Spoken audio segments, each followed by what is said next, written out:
Assalamualaikum warahmatullahi wabarakatuh. Waalaikumsalam warahmatullahi wabarakatuh. Alhamdulillahi rabbil alamin.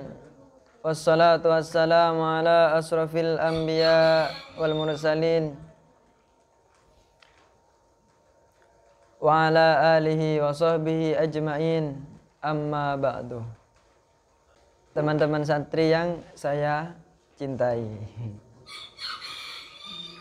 masih ada yang ngantuk? Yang ngantuk ajungkan tangan. Tad Alim tadi malam tidur, saya ditinggal. Bismillahirrahmanirrahim.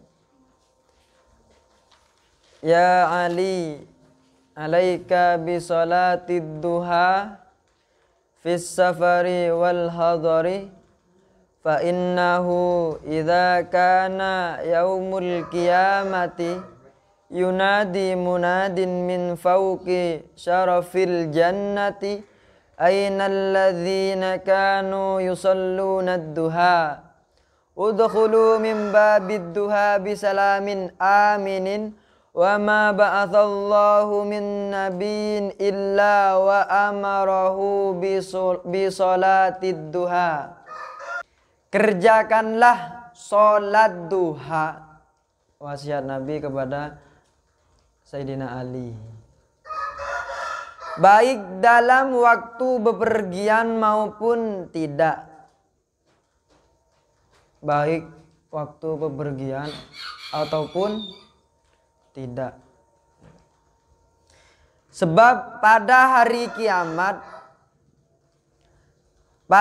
kiamat nanti ada sebuah seruan yang datang dari surga.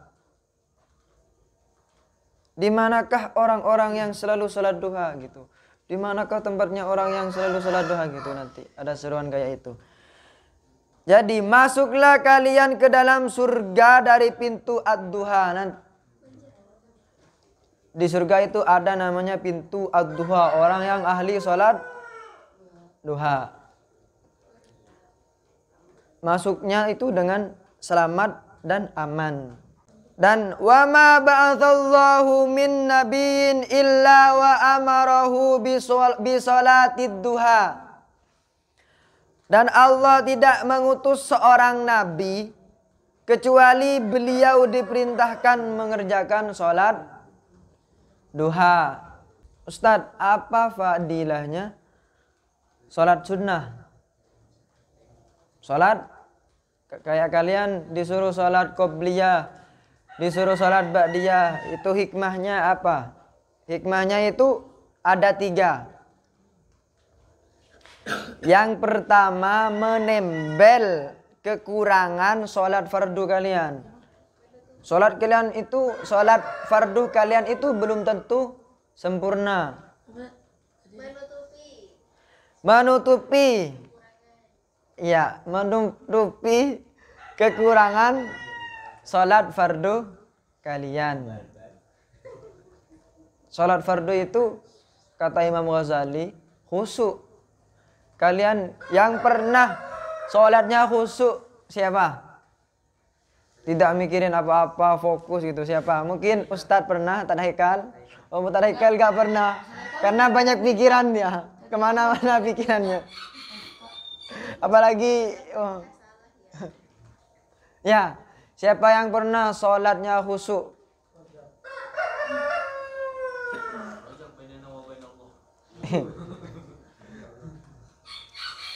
Yang pertama apa?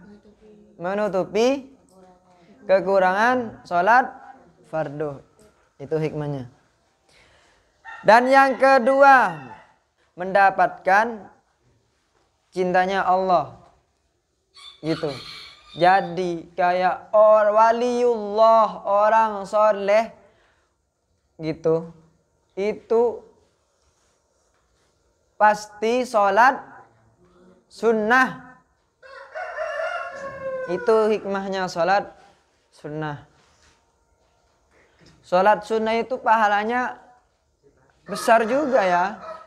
Makanya sunnah itu jangan diremehkan. Rak'atal fajri khairun minad dunya wa ma fiha. Salat 2 rakaat salat fajar khairun minad dunya wa ma fiha, yaitu lebih bagus daripada dunia dan isinya. Salat 2 rakaat fajar itu salat apa? Salat di sebelum subuh. Berarti salat qobliyah subuh. Khairun minad dunya wa ma fiha. Orang yang salat 2 rakaat di sebelum subuh, khairun minad dunya wa ma fiha, itu lebih bagus daripada dunia dan isinya. Jadi termasuk orang yang terkaya. Siapa orang yang terkaya? Orang yang salat sunnah sebelum subuh. Kalau masih punya uang harta itu tidak bisa dibawa ke akhirat. Gitu.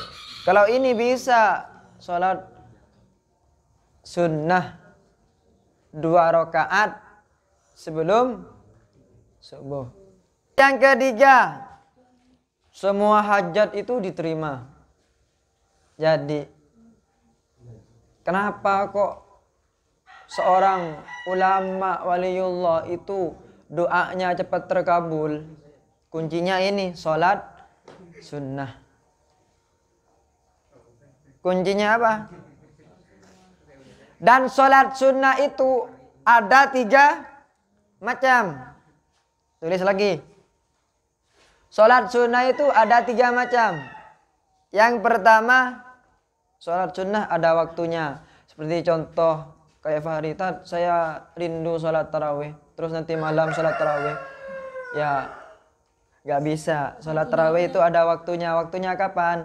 Di bulan Ramadan. Sholat sunnah itu ada macamnya. Macamnya sholat sunnah ada 3. Yang pertama, ada waktunya. Seperti contoh, sholat tarawih gitu. Terus yang kedua, ada sebabnya. Sebabnya seperti apa? Kalau gerhana matahari itu kan sholat kan? Sholat. Kalau sudah gerhananya matahari sudah selesai, ya kita tidak boleh mengerjakan sholat sunnah gerhana matahari gitu. Itu ada sebabnya. Dan lagi kayak istikharah itu ada sebabnya. Ada tujuan sebab. Terus yang ketiga, sholat sunnah mutlak. Sholat sunnah mutlak ini gak ada sebabnya, gak ada waktunya. Seperti contoh, kayak waktunya itu kapan saja dan sebabnya gak ada. Niatnya bagaimana? Usolli sunnatan rakaataini lillahi ta'ala gitu. Jadi kadang ada kan seorang ulama sholat sunnah 5.000 rakaat gitu kan. Ya itu sholat sunnah mutlak gitu. Yang pertama, keterangan yang pertama apa?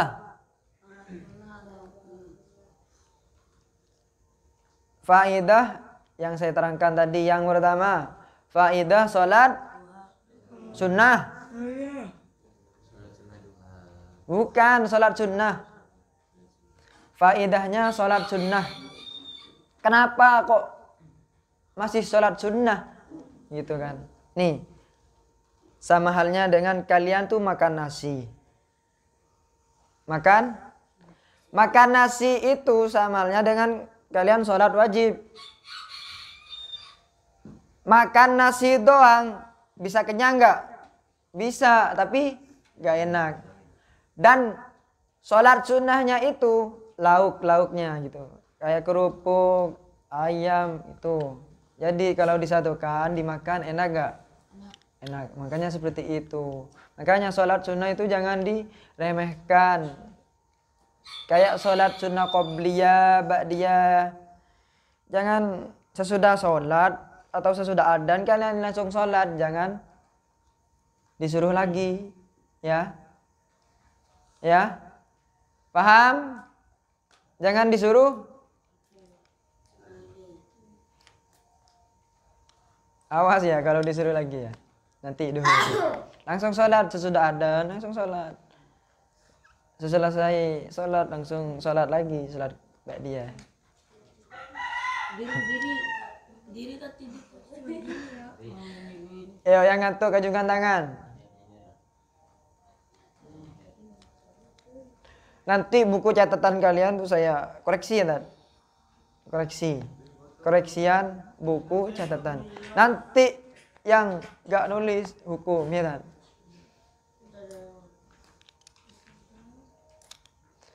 Itu apa namanya? Bisa buat kalian kultum kayak keterangan Tad Fadlan kemarin. Tad Fadlan, Tad siapa dah? Tad Raihan, Tad Haikal, Ustaz Ali Yuddin Al-Bogori. Ustaz Ali Yuddin Al-Bogori karena dia dari Bogor. Bekasi. Oh, kirain Bogor. Al-Baghdadi itu nama kota. Sudah paham semua? Yang pertama, hikmah atau fadilahnya sholat sunnah itu ada. Yang pertama. Yang kedua. Yang kedua mendapatkan. Yang ketiga semua hajat diterima. Dan sholat sunnah itu dibagi menjadi 3 macam. Yang pertama, yang kedua, yang ketiga sholat mutlak. Sholat mutlak itu tidak ada sebab, tidak ada waktunya. Wallahu a'lam bishawab. Assalamualaikum warahmatullahi wabarakatuh.